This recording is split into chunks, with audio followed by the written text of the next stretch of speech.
Okay, we are starting our second shir in Parak Yud Gimel today.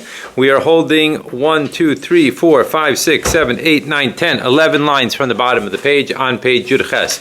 We started discussing yesterday the idea of how the Alter Rebbe brings specifically the words that in a Beinoni, Zeh b'zeh shoiftan, which he quotes from the Gemara, and he explained that it does not say the words moishlim. Moishlim would mean that they are in complete control. Shoifet here, he is referring to the concept of having like a lawyer on one side, a lawyer on the other side. Everyone has to state their opinions, and then this person then is waiting for the machriya, waiting for the intermediary in the middle, the third opinion, which is the opinion of Hashem, which comes in and gives an extra amount of chayis, gives an extra amount of energy to the nefesh elokis, which then causes him to overcome the animal soul to win out. So he says like this: Ach mi'acher shehara shebachal asmayli beBeinoni. However, since the evil that is lodged in the left side of the heart, in the Beinoni, hu b'tkifo ketoldaso. As we've been saying, it is as strong as when it was when he was born. In other words, nothing has happened to it so far. Lehisavos, taivos, lekol tanuge olam hazeh, to go after all different desires and pleasures of this world. V'lo nisbatel b'miut legabe hatoiv, it has not become nullified in becoming a miut, meaning less than the good, in the below nidchem mekaymo klal, and it has not been pushed off from it at all. So let's understand here these two terms that the Alter Rebbe gives here. Number one, it says that it's not nisbatel, it is not nullified. So one thing that we have to make sure that we understand is that by the Beinoni, we are explicitly saying that it is not nullified, which means it's not completely out of the picture. In other words, by a Tzadik, what we'd have to say is that you can't see the nefesh bahamis at all. In other words, even by a Tzadik v'ralo, it says about him that the amount of nefesh bahamis that is there is so little, similar to the idea of, for example, when you have, let's say, a meat soup and a drop of milk falls into it. And the way it was explained in chapter 10, when we talked about a tzaddik, it says over there that if you count, just like in our question, our halachic question about kashrus, that it's 60 times more of the soup, of the meat soup, to the drop of milk, then it's considered nullified completely. So by a tzaddik, that's the way it is. So you could say, okay, by the Beinoni, I get it. It's not nullified. But maybe we could say it's nidche. Nidche means to be pushed out. So in that case, you would say, it's nidche, which means what? It means that it's subjugated. That the nefesh bahamis is subjugated. It's not going to express its point of view. It's at least out of the picture. So the Alter Rebbe is coming here to tell us that not only is it not nullified, but it's not even pushed out of the picture. Now, this is a very important point that he goes back to. The Alter Rebbe is going to come back to in chapter Chav Zayin, in chapter 27. Over there, in chapters 26, 27, 28, where he's discussing about the ideas of happiness and depression. And over there, he expresses, number one, that in order for any avodas Hashem to work, in order for any service of Hashem to work, a person has to be, first and foremost, happy. That's the first thing he has to be. Number one. Number two, that he explains over there, is that happiness is an effort. It's an avodah. It's a service. It's not a reward for something. It's something that needs to be an area that needs to be worked on. It's almost like, he explains over there, that it's almost like a person that is standing on a downward escalator, and he has to, if he wants to go up to the top, he has to walk. He has to start walking. As soon as he stops, he goes down. So one of the points that the Alter Rebbe brings over there is that what happens when a person looks at himself and he says, wait a minute, I've been working on myself for 50 years, for 70 years, for 80 years, and look at me. I'm still getting the same desires. I'm still going after the same silly thoughts that I had when I was 30 years old, when I was 40 years old, when I was 12 years old, when I was at whatever age. And he says to himself, that must mean that I haven't accomplished anything in life. Because look at me. I have the same nefesh bahamis, the same animal soul. Nothing is happening here. I'm not accomplishing. So the Alter Rebbe explains over there that that is just a tactic of the animal soul to get me depressed. In fact, that is not the way we look at things. And he even goes far enough to say that maybe for this particular battle, that's the whole reason why I was created. That day in, day out, to win over my animal soul in this particular area. And when I do that, it's not just causing there to be an additional, so to speak, light or goodness in me, but in the entire existence. And he actually brings a Zohar over there. The Zohar over there says that when a person pushes himself and he's not going to listen to his animal soul, and he's going to win out, it causes the glory of Hashem to shine in all of existence. That's an incredible thought. So when he thinks of it from that perspective, he realizes that, yes, it's true, that I still have my animal soul. My animal soul is 100% as strong as it was from the moment I was born, despite all the efforts I've been making for the past 5 years, 10 years, 15 years, 100 years, 150 years, whatever it is, doesn't matter. But my job down here is not to vanquish the Nefesh of Bahamis. My job down here is to beat the Nefesh of Bahamis day in, day out, to keep on winning. Keep on winning where? Keep on winning when the Nefesh of Bahamis, when the animal soul wants to take my body over, wants me to start thinking the wrong things, speaking the wrong things, acting in the wrong way. When I win out every single day, then that is what I was created for.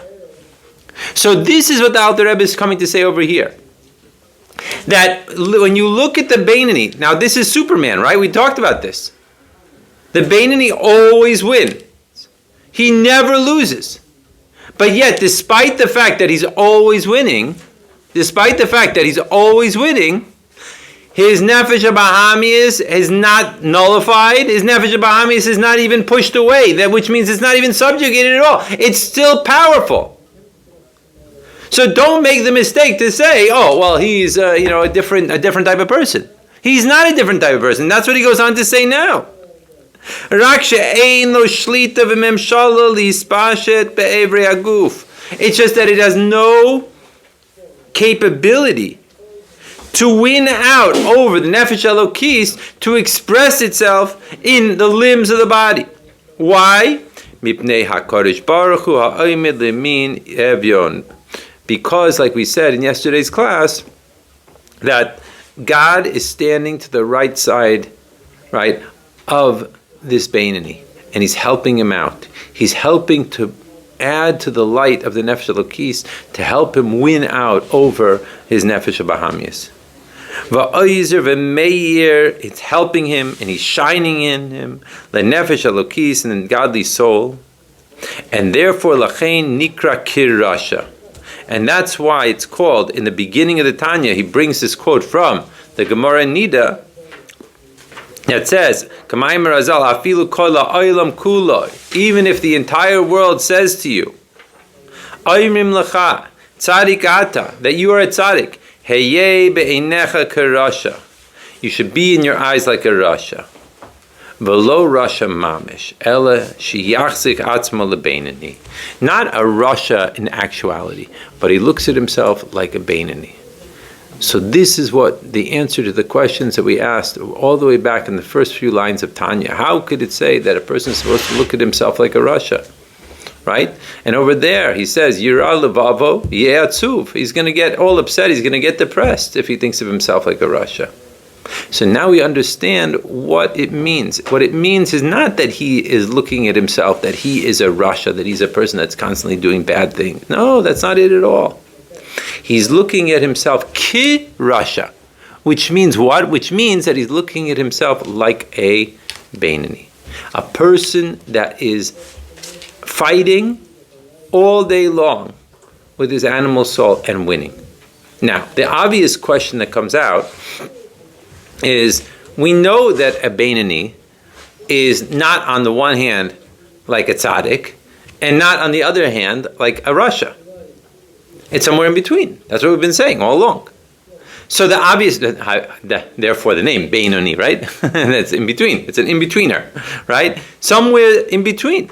So the obvious question now that you have to ask yourself is, why does it say that we should what? Look at ourselves kirasha, like a Rasha. Why doesn't it say, look at ourselves kitzadik, like a tzaddik? Not a tzaddik. All right, we're not a tzaddik. We understand. My nefesh bahamis is not nullified. But why does it choose the term kirasha as opposed to kitzadik? If it's in the middle, it could have chose either term. Why did it choose kirasha? So the reason why is that when you take a Polaroid, you know what a Polaroid is, right? It used to be in the olden days, we used to take these cameras and push a picture and push a button, and then it would come out, right, this paper, and then you shake it in the air a little bit. I don't know if actually shaking in the air really did anything, but everyone did that anyway, right? And then you wait for it, and all of a sudden it comes up a picture, right? If you take this picture, right, they used to say a Polaroid moment, right? Because you were able to always have this contraption of a camera with you, and then you take a picture, and it's like, oh, you caught the magic of the moment, right? So, if you would take this Polaroid, this picture of a Beinoni from the outside, he looks like a tzaddik. He looks like a tzaddik. What is he involved in doing? He's involved in learning Torah, doing mitzvahs all day long. What is he speaking? He's speaking only the best things. If you could take a picture of what he had in his mind, what he's thinking, right, he'd also see the same thing. So he looks like a tzaddik. But that's only the garments of the soul, as we've been talking about for a number of these classes. In the garments of the soul, right, he looks like a tzaddik. But just like a garment is something that you could put on, you could take off, right? It's not the person himself, right? No one is going to say, this is me. This is my jacket. This is my sweater, right? This is my shirt. It's not me. So similarly, my actions, my words, my thoughts, they're not me. So yes, from the point of view of what it looks like from the outside, he looks like a tzaddik. But who's the me? The me is the soul inside of my body. So what do the souls look like? I have a godly soul, I have an animal soul. And by the Beinoni, what does it look like? It looks like a Rasha. That's the point. Because if you were to take, so to speak, an X-ray of what his being looked like, you would see a very strong godly soul on the one hand. But on the other hand, what would you see? A very strong animal soul, just like in a Rasha. That's the person himself. And therefore, we say that you shouldn't look at yourself, right, like a Rasha. Because that's who he is. Really, on the inside, who he is he looks exactly, he's made exactly the same as a Rasha. And that's why the quote is not, right, that he's going to afilu kol ha'ilam kulo omrim l'cha tzadik ata heye beinecha kitzadik with a kaf adimyon. Kaf adimyon means the chaf that comes before the word. It means that it's comparing it to something else, right? So like a kaf that you like a tzaddik. You're right, he is like a tzaddik from the outside. But really, who's the me? Kirasha, like a Rasha. And then he goes on, below Rasha mamish. Ele sheyachzik atzmo, but he holds himself to be Beinoni, right? Below laha'amin laha'olam. Don't believe that he shouldn't believe the world. Sha'oimrim shahara shabo nisbata legabe atoiv, right? Shazu madrega sadik. And the most important thing that we're constantly seeing in the Tanya is the Alter Rebbe does not want us to fool ourselves. Does not want us to fool ourselves. He wants us to be realistic in who we are and what the expectations are for my avoda and for my mission down here in this world. So with that in mind, the Alter Rebbe warns us here. And he says, pay attention. He says, even though you look like you're winning all the time. But don't be a fool, so to speak. Don't be non-realistic with yourself and all of a sudden think that you're a tzaddik. Now, what would that mean if you thought you were a tzaddik? It would mean that really my nefesh bahami, my animal soul, is in fact nullified. It's batal. It's not there. It's not going to be pushing me. And therefore, maybe my avoda is a different avoda. Alter Rebbe says, don't do that. Don't do that at all. Because a person has to be realistic with himself and know exactly who he is and where he's holding. That's the most important thing, always, to know that. So here, now, what do we have? So he has to know, don't believe the world. That the ra that's inside of him is nullified, in comparison to the good. It's not. Because zu madregas a tzaddik, that's the madrega, that's the level of a tzaddik. He is not there. Instead, he should look in his own eyes. Next page. Ke'ilu muhuso va'atzmuso shel hara hu betkifo ubegvuraso b'chal hasmoli ketoldaso. He has to have in mind the truth that the essence of the evil is still in all of its power, it's all of its strength, in the left side of his heart, ketoldaso, just the way he was when he was born. That's the way it is. And it has not left him even a drop. Don't think it's anything else besides for that. The opposite is true, if he wants to be realistic with himself. Nischazek yoiser. As a matter of fact, the nefesh of Bahamis has gotten stronger and stronger. How come it's gotten stronger and stronger? Behem shechazman, over the course of time, shenishtamesh bo harbe ba'achila b'shtiya b'shtar inyane ha'olam hazeh. Because why? Because over the course of his life, right, he is very, very involved in terms of his body. His body is totally immersed in olam hazeh, in this world. He's involved in eating, he's involved in drinking, he's involved in doing, he's involved in everything. That's what he's doing. So every time he practices, he goes about doing these things, it becomes more and more of a habit inside of himself. So the things of this world have definitely become stronger. It's not like he's living in some other world somewhere. No, he's right here in this physical world, and that's what he's working on. So don't think that all of a sudden the nefesh of Bahamis, the animal soul, has just disappeared. It's gone somewhere else. It's gone for a trip somewhere. No, it's here. That's what he has to remember. So when he remembers this point, he could be realistic with himself. He could be realistic with his avodah, and he could know exactly what the expectation is. Going back to what we said before, earlier in the shir, about chapter 27. And that's why it's so important in chapter 27, what he brings out, when he says he has to know what are the parameters of who he is and what he's supposed to be doing. And when he knows that, so then he is able to fulfill the mission that he's doing down here. He's able to fulfill what he's supposed to be doing. With that in mind, so then he's able to be truly besimcha. Okay? So we'll, Mir Hashem, continue tomorrow.